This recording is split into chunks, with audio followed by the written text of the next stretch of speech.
Size Jason Marks is on the Outer Banks right now in Oregon Inlet. As he said earlier, the only wet reporter we have at this point. Jason? I'm betting that's no longer true because I think Andy probably by now in Nags Head is getting some rain too. But at the time, that was true. It started raining here actually about 5 o'clock.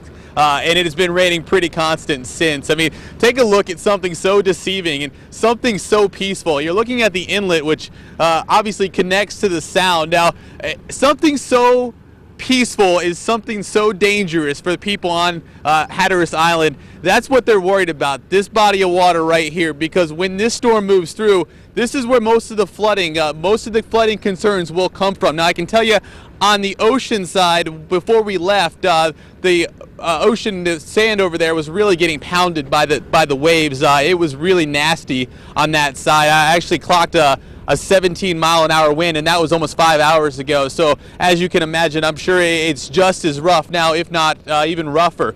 You can expect a lot of beach erosion over there, but what they're really worried about when it comes to Hatteras Island and Buxton and Avon and Rodanthe is obviously the sound side flooding. But it's so deceiving because right now you couldn't. I mean, it's just so glassy right now. It's pretty insane to think about how rough it is on the other side and how peaceful it is over here. Now, we have seen some rain here. I'm sure my colleague Andy Fox is now also getting rained on just up the road in Nags Head. Andy, what are you getting over there? Yeah, Jason, in the last half hour, it has turned for the worse here in Nags Head. Let me paint the scene for you here. We now have this wind coming and also this rain. It's starting to hit down on us.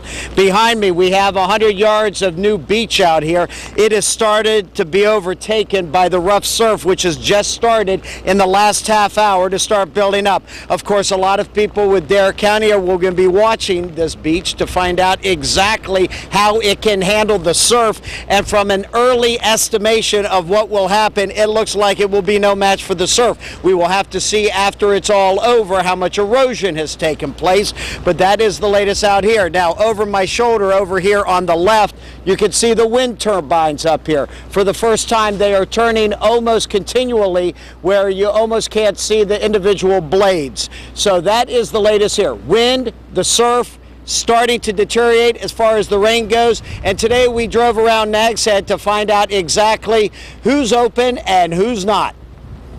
This is Cahoon's Market, one of the last places you can get something to buy before Irene. What's your story? Why are you here? I'm actually a nurse at the hospital, and my boyfriend works for the fire department. And I have a daughter who's due to have a baby any day now, and she lives also here. So. And so you're not leaving? I'm not leaving. The good news is the paper's being delivered. The bad news, the headlines. Here comes Irene. Irene taking aim. In her sights. The Wall Street Journal, just say no to Irene, bracing for Hurricane Irene's next hits. Those are the headlines here at Cahoon's Market. These are exchange students working here at Cahoon's Market. You've never been through a hurricane before. No, never. What do you think? I'm scared, very scared. But I think we will be safe because our boss do a lot of things for us. Yes. Well protected, well. And of course at Cahoon's Market, Wavy TV 10 on getting the latest information on the hurricane. This is Richard Murphy. Why are you here? Loading up. A resident. We've just boarded up our house and everything. We are headed over to Manio to ride it out. Yeah, they're going. That's the latest from here. I'd like to give a shout out to our friend Larry Larrabee, who owns the house where our camera is right there. He has been very helpful to 10 on your side to allow us to put our camera there. But as you can see, Tom and Alvita, the situation out here is starting to deteriorate. It's going to get a lot worse, but we're starting to get the driving rain, we're starting to get the wind, and we're starting to get this surf. All signs that we have a massive storm out there. Guys, back to you. Now, Andy, I heard some reports earlier today from the Outer Banks, people comparing this experience to possibly Hurricane Emily back in 1993. You were there for that. Is that accurate? Yeah, well, actually, I'm glad you said that. Coming up in our special report, I have a report on how people are comparing this storm to Hurricane Isabel back in 2003. Why? Because the storm surge came up big time from the west in the Pamlico Sound, and that caused massive flooding that took out Highway 12, separating it from Frisco and Hatteras Village. And we were there. My photographer, Rob Rizzo, and I were there actually covering that storm. We'll have that story coming up, but it's also like Emily because the real flooding flooding is not going to come from out here.